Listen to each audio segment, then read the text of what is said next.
Fence Post. Good afternoon, Grain Valley. Welcome to another episode of the Fence Post podcast. My name is Jason Finstermaker with my co-host Matt Nevels. Hello. And our very special guest today, Josephine Duckworth. How are you doing? Welcome. I'm so good. How are you guys? Yes. So those of you that don't know, Josephine has been singing for, I've known you for a few years now, but how long have you been singing for? Well, I first started singing when I was 5, and then I got a present. I think I was in 5th or 6th grade, and I got a small acoustic guitar for Christmas. I still have it, but it's very rusted out now. So I know you were in that, the School of Rock, right? And that's in Lee Summit? Yeah, so they have 3 in Missouri, but I went to Lee Summit for 6 years. 6 years. So you started singing at 5. Where are you singing at 5 years old? At 5? Just at home, yeah, at just church, at home. and hopefully not in in the the shower. bars at that point. Not yet. Which is where actually, the funny part is where I've come to know you. You were the lead singer for the band Grindstone, a rock band for quite a while. How'd that kind of just all come about? We all met at School of Rock. So there's these different, there's performance bands, and then the kid bands, and then there's a house band which you try out for. So we were all in there, and then Eli, the guitarist, he wanted to start a band with the best of house bands. So we got a band together. So he looked at you and said, "Best of the best." Yeah, I was one of the only singers. Now, you said we were having Josephine on. You said she's a singer. You did not tell me she's in a rock band. She's already a professional. She's already doing amazing things. This is a surprise. Yeah, well, her, the band's first big gig, I want to call it a big gig, was right here in Iron Kettle. Right here. You mean at Iron Kettle? At the Iron Kettle Studios, at the Iron Kettle stage downstairs. Yeah, no, actually, sorry. We played up here. We played used upstairs. Literally in Iron Kettle Studios. Yes. We would haul huge I think PA you guys up played those there stairs. twice upstairs, and then asked, is there anywhere else we can play so we don't have to carry everything upstairs? Please let us play downstairs. And then we put them in front of the bell. I think that was for Halloween. Yeah. And it was just so awesome. Yeah. And so, if you weren't one of those people that were lucky enough to see her sing with Grindstone, it was utterly amazing. But so transition now. You've gone solo. Mm-hmm. Yeah. You have music out there. Just kind of talk about that progression of going from in a rock band to, I know, I follow you on social media and all that stuff, and you have sang everywhere. Yeah. Everywhere in Kansas City. How many nights a week are you singing? 3 to 4 almost feels like. I've had a good break for a while, but since going solo, but once next month starts back up, it will be 3 gigs a week again. Yeah. Or at least just doing stuff. And I see you do a lot with Jillian Roscoe, right? Yeah. I've seen you out there with the Cowardly Lion people, all kinds of people that, a lot of people we've had here play, and then you're out there doing that with them. Yeah. So just kind of talk about the progression from going from Grindstone. What made you think that you wanted to kind of branch out and do your own thing? Well, I knew I wanted to start doing more originals of my own, but in a less rock sense. Because, all I've ever known is, doing a rock band like School of Rock and Grindstone, and it was always pretty heavy music, classic rock. And I knew I wanted to stay with rock, but I just didn't know if I wanted to keep going to the heavier side of everything. But going into originals and stuff, playing covers for so long, I feel always comparing my music to that too. So it was hard to get out of the rock sense of everything. Yeah. I wasn't a Radiohead fan whatsoever until I heard you sing Creep.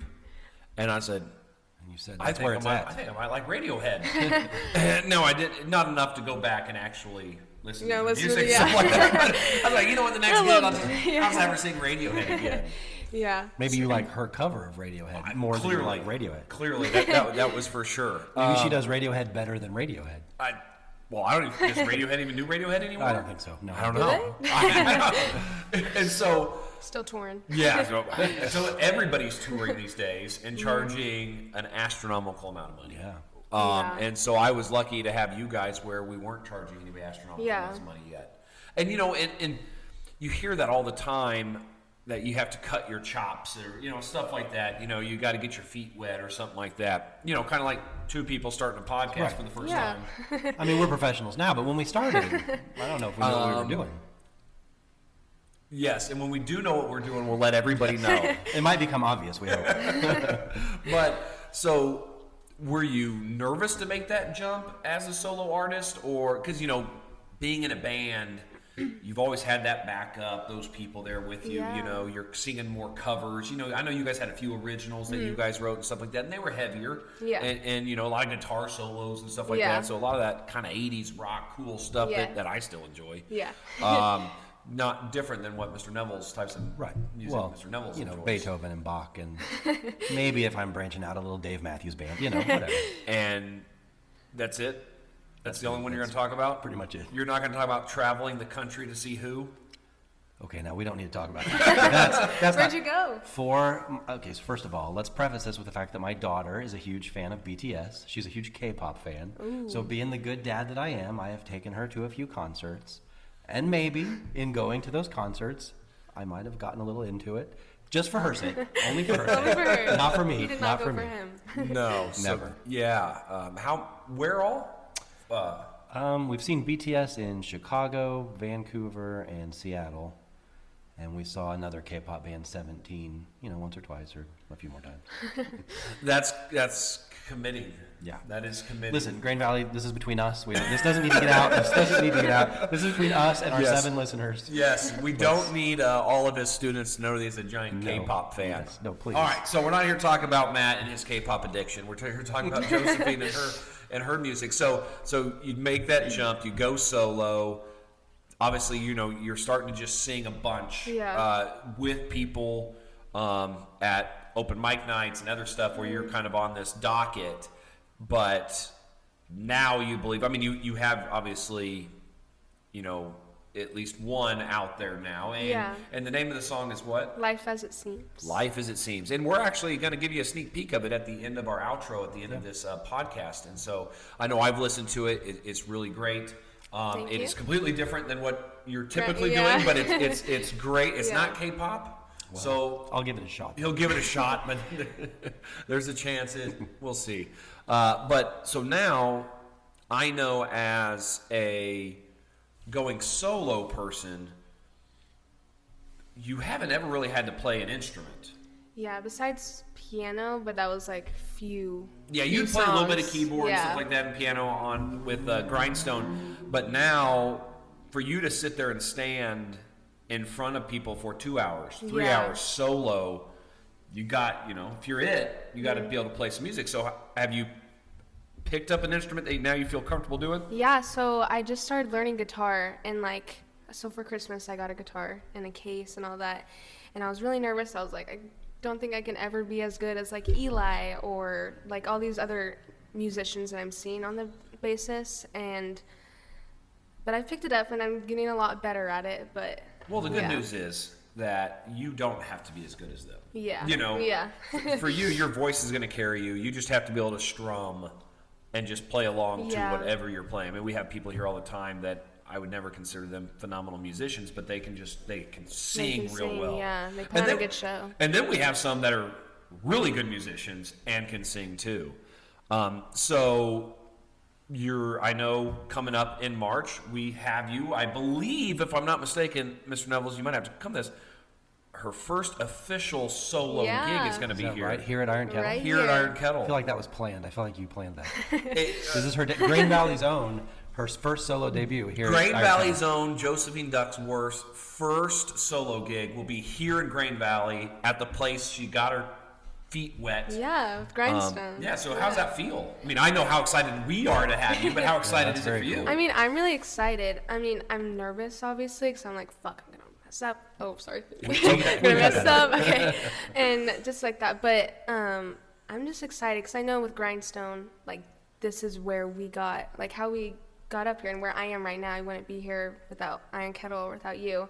And so I just know now his that. head's going to get all big. I just know that with this solo gig, it's going to be another new opportunity, but just for me this time instead of a whole band. Yeah, because I know obviously I'm new into all this as well, and you guys played a few gigs in the summer, and I was like, hey, I'd love for you guys to keep going, but now we got to move indoors. Yeah. And that's we're hard. not a band place. And so you did a little bit of duo stuff with Eli. Yeah.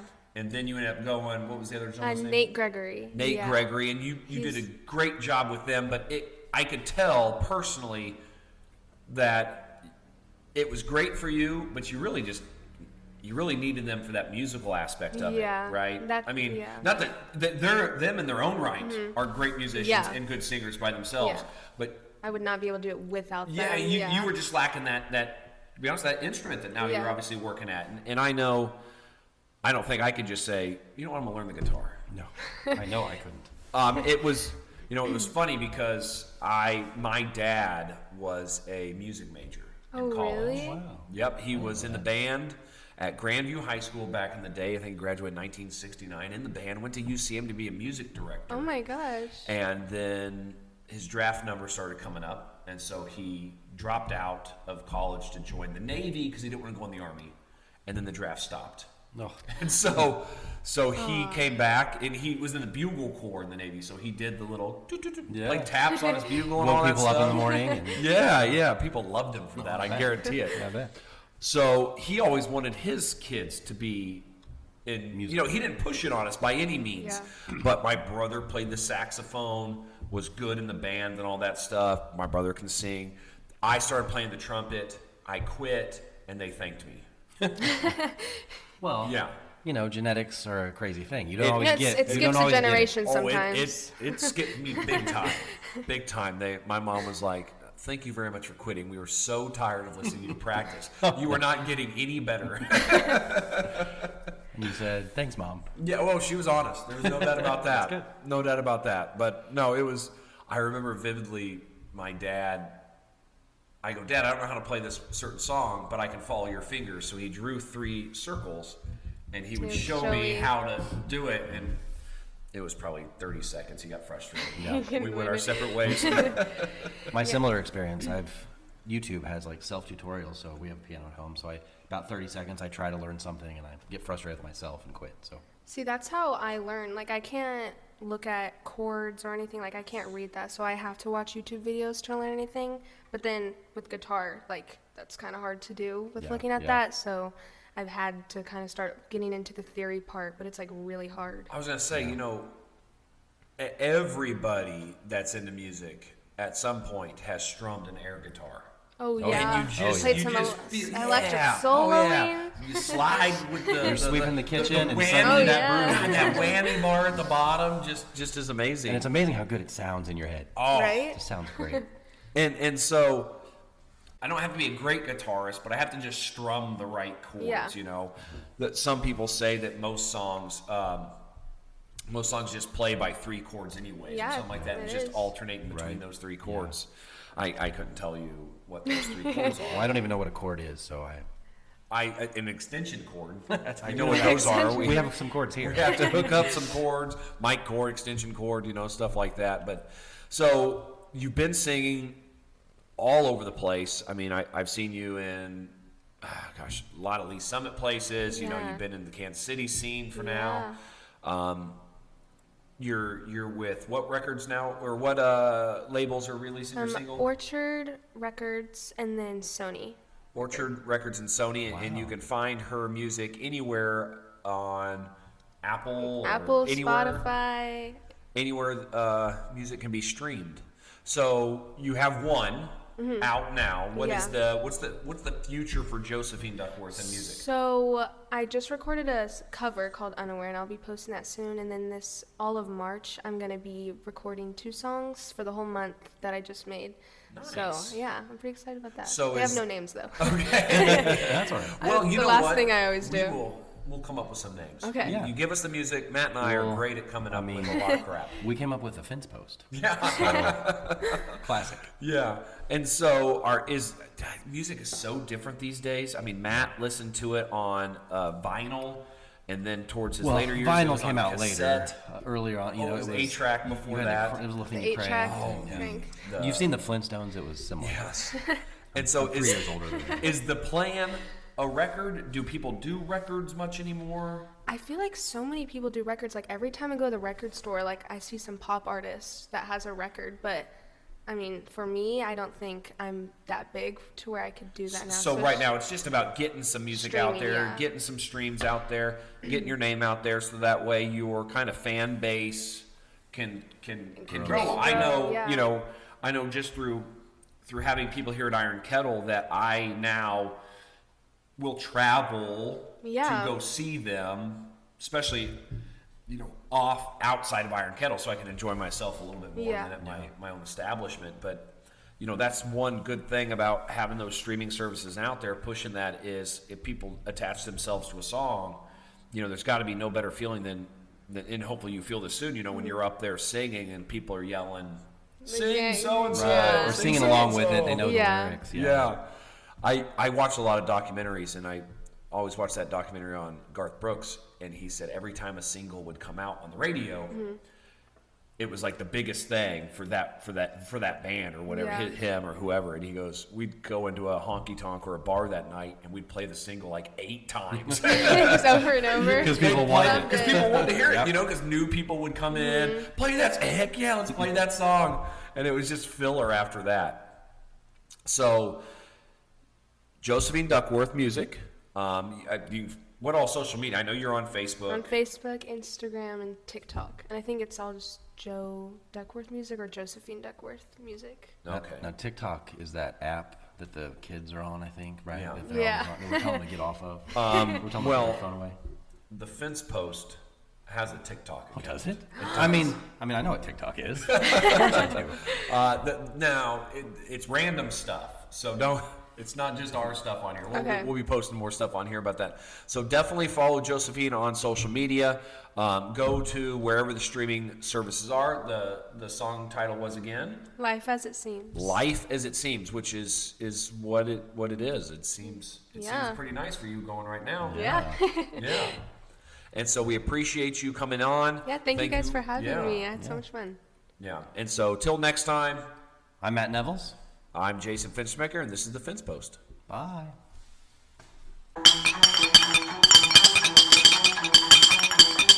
The Fence Post.